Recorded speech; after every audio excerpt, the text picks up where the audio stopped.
MDCAT is a tough exam. I often say this. MDCAT is tough, it's competitive, and it's getting more tough with the passage of time. There are so many genius and hardworking students out there, and there are thousands like them, and there are just 3000 seats. तो competition जो बढ़ता जा रहा है, लोग और ज़्यादा इस फील्ड की तरफ आ रहे हैं, पॉपुलेशन बढ़ रही है, सीटें उतनी की उतनी हैं, and this is getting difficult. और फिर लोग रिपीट कर रहे होते हैं तो वो और ज़्यादा सफ़र कर रहे होते हैं. फिर दूसरी तीसरी बार के रिपीटर्स होते हैं, फिर इतने सर्कमस्टेंसेस अच्छे नहीं होते, फैमिली सपोर्टिव नहीं होती, और इस तरह की चीज़ें. This adds to their trauma and their depression. So it's something in which you suffer, and it's reality, it's out there. I am not saying that you should suffer, but it's reality कि जो भी इस pathway में से गुजरता है ना, उसको स्ट्रेस होती है, एंग्जाइटी होती है. एक बड़ा गोल है तो बड़े गोल के साथ अनसर्टेनिटी होती है, अनसर्टेनिटी के साथ रिस्क होता है, रिस्क के साथ स्ट्रेस और एंग्जाइटी, इस तरह की चीज़ें, फियर्स होते हैं, सोसाइटी का प्रेशर होता है, तो आप सफ़र करते हैं. बट इस वीडियो में मैं कोई ऐसी चीज़ आपको बता रहा हूँ कि जिससे आप यानी कि उस चीज़ को थोड़ा सा आपको हौसला मिलेगा, आप थोड़े से चीयर अप होंगे, हो सकता है. एक थ्योरी आपने शायद नेट के ऊपर कहीं पढ़ी हो, कनेक्टिंग द डॉट्स थ्योरी. अब इसमें मतलब बड़ी बड़ी इसके ऊपर बुक्स हैं, वीडियोस होंगी, बहुत कुछ होगा, लेकिन मैं इसको सिंपल वर्ड्स में अगर मैं इसको समझाऊँ ना, तो मेरी लाइफ पर मैं आपको ब्रीफ से अपनी स्टोरी के बारे में बताता हूँ कि फ़र्स्ट ईयर में ना मैं बहुत फ़्लो के साथ जा रहा था, और मेरा मतलब एम था कि मैं 505 में से 470 तो कम से कम मेरे स्कोर हो ही ना, क्योंकि मैंने मेडिकल में जाना ही जाना था. मैं कहता कि यार 470 स्कोर तो मेरा होना ही चाहिए ना कम से कम. और जब रिज़ल्ट आया तो मेरे 422 आउट ऑफ 5 मार्क्स आए, एंड आई वाज लाइक मतलब शॉक्ड कि यार ये क्या मतलब हो गया. मुझे समझ नहीं आ रही थी, इतने मतलब कम मार्क्स आ गए थे. एंड काफ़ी अर्से तक मैं थोड़ा सा क्लूलेस रहा कि यार मतलब ये क्या हो गया.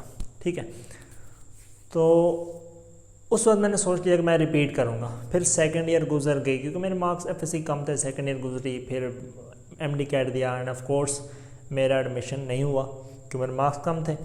अब मुझे रिपीट करना था. रिपीट करने लगा तो मार्क्स मेरे 8 सब्जेक्ट्स में कम थे. मैंने कहा कि यार ये क्या हो गया. ठीक है, मेरे मतलब मार्क्स एफएससी के कम है, फिर आर्ट्स में से कम है. फिर मैंने इम्प्रूव किया. अब इम्प्रूवमेंट में मैं एकेडमी नहीं जा सका. ठीक है, कि सब्जेक्ट्स बहुत ज़्यादा था, टाइम कम था और काम ज़्यादा था. फिर इम्प्रूवमेंट की. फिर एमडीकैट आया, तो एमडीकैट में पीछे से 2.5 महीने रह गए. अब 2.5 महीने थे, फिर मेरे एमडीकैट के कंसल्ट्स बहुत वीक थे और इस तरह की चीज़ें थी. फिर एकेडमी मुझे मेरे घर से दूर थी, तो मैं जा नहीं सका एकेडमी. अब फिर मैंने कहा कि यार अब क्या करूँ. ठीक है, अब एमडीकैट की तैयारी कैसे होगी, एकेडमी में जा नहीं पा रहा, ऑनलाइन कोई ऐसा सेशन है नहीं. ठीक है, खुद से मैं कैसे तैयारी करूँगा. एंड अगेन वाई मी, इस तरह की चीज़ें बंदे के जहन में आती हैं, और बंदा समझता है कि आई एम स्टक हियर. ठीक है, अच्छा वो गुजर गया टाइम, मेरा एडमिशन हो गया. सारी तैयारी मैंने घर की, एमडीकैट दिया, एडमिशन हो गया. अब फर्स्ट ईयर एमबीबीएस के अंदर क्या हुआ कि कोविड आ गया. हम घर आ गए. मेरी कुछ स्टडी की रूटीन नहीं बन पा रही थी. मतलब I was unable to understand MBBS and things like that, जो शुरू में स्ट्रगल्स होती हैं. और मैंने जूनियर्स को गाइड करना शुरू कर दिया. उस वक्त मैं सोचता था कि यार मतलब ये क्या अजीब चीज़ है कि बाकी सारे मतलब अपने एमबीबीएस का पढ़ रहे हैं और मैं पीछे देखकर जूनियर्स को गाइड कर रहा हूँ. मतलब इस तरह की चीज़ें डाउट्स जहन में आते थे. तो फिर वो चीज़ आगे चलती गई. ठीक है, मैं गाइड करता रहा. इंटरेक्शंस मेरी जूनियर्स के साथ और बढ़ती गई, बढ़ते यहाँ तक आ पहुँची कि अब मैं यूट्यूब चैनल रन कर रहा हूँ. मेरा कम्युनिटी में यानी कि वो नाम बन गया है, और वो मतलब मज़ीद आगे इनके जा रहा है. And I find my purpose in this thing, not an MDCAT, not just an MDCAT. ये भी मैं करता हूँ, लेकिन माई purpose is something bigger than that. ठीक है, वो आप मेरे यूट्यूब चैनल को फॉलो करेंगे तो आपको समझ आती जाएगी कुछ ना कुछ. अब देखेंगे ये जो इतनी बड़ी चीज़ जो मुझे अब आके पर्पज़ मिला कि यार मतलब ये जो अभी मैं काम कर रहा हूँ, ठीक है, और ये किस तरह से लिंक कर रहा है फर्स्ट ईयर के साथ. This is something that we call connecting the dots. कि फर्स्ट ईयर में मार्क्स कम आए, ठीक है, that is linked to my repeat year फिर करना पड़ा, तो उसमें मैं एकेडमी नहीं जा पाया.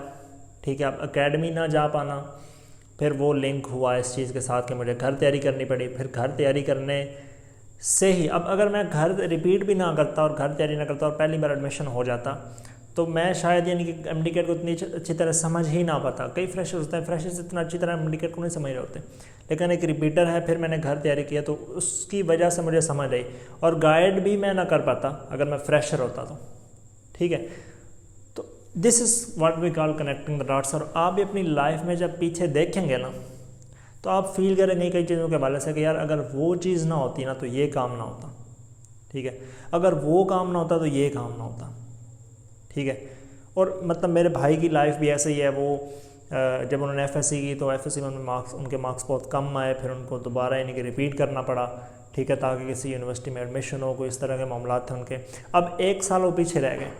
उस वक्त उन्हें समझ नहीं है कि यार पीछे रह गए हूँ यार 1 साल, लेकिन उसी 1 साल के दौरान वहाँ पर एक यूनिवर्सिटी नहीं खुली जो उसी इलाके में थी, उनको कहीं आगे पीछे नहीं जाना पड़ा, और उनको एक अच्छे से डिसिप्लिन में एडमिशन मिल गया, क्योंकि वो नई यूनिवर्सिटी थी तो मेरिट इतना हाई नहीं था।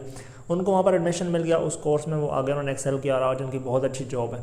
अब उस वक्त 1 साल पीछे रहने की समझ शायद ना आ रही हो, लेकिन अभी समझ आती है कि 1 साल पीछे ना रहते तो शायद कहीं और चले जाते, वो कोर्स सिलेक्ट ही ना कर पाते, क्योंकि दूसरी जगह पर मेरिट अच्छा खासा होता है। लेकिन वो चूँकि नई यूनिवर्सिटी थी, अपने इलाके में थी, लोकल सी यूनिवर्सिटी थी, उधर उस कोर्स का मेरिट यानी कि आईटी से रिलेटेड कोर्स था, BSIT, तो उधर उसका मेरिट काफ़ी लो था, तो एडमिशन हो गया।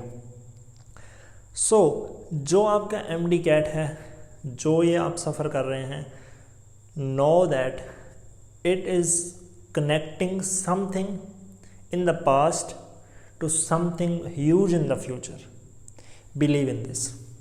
You have to put your trust in Allah पाक, and things will sort out in the end। आप देखेंगे कि आप अभी शायद आप क्लूलेस हों, लेकिन आप देखिएगा कि जब लाइफ मूव ऑन करेगी ना, आगे जब लाइफ चलेगी तो things will start to make sense. Even अगर आप रिपीट कर रहे हो it will make sense, even अगर आपका एडमिशन ना हो it will still make sense. कई लोग होते हैं उनका एडमिशन नहीं होता, वो कहते हैं कि यार मैं खुश हूँ। कई लोग BDS में जाते हैं, वो कहते हैं कि यार मैं ज़्यादा खुश हूँ, मैं शुक्र करता हूँ मैं BDS में आ गया। जब मतलब रियलिटी दुनिया के सामने आती है, ज़िंदगी की रियलिटी जब खुल के आती है, तो बंदे को बहुत सारी चीज़ें समझ आ रही होती हैं जो अभी एट द प्रेजेंट मोमेंट शायद समझ ना आ रही हो। तो ये अपने आप को रिमाइंड करवाता है, और आपका जो सफरिंग्स हैं वो शायद कुछ ना कुछ एलिविएट होंगी।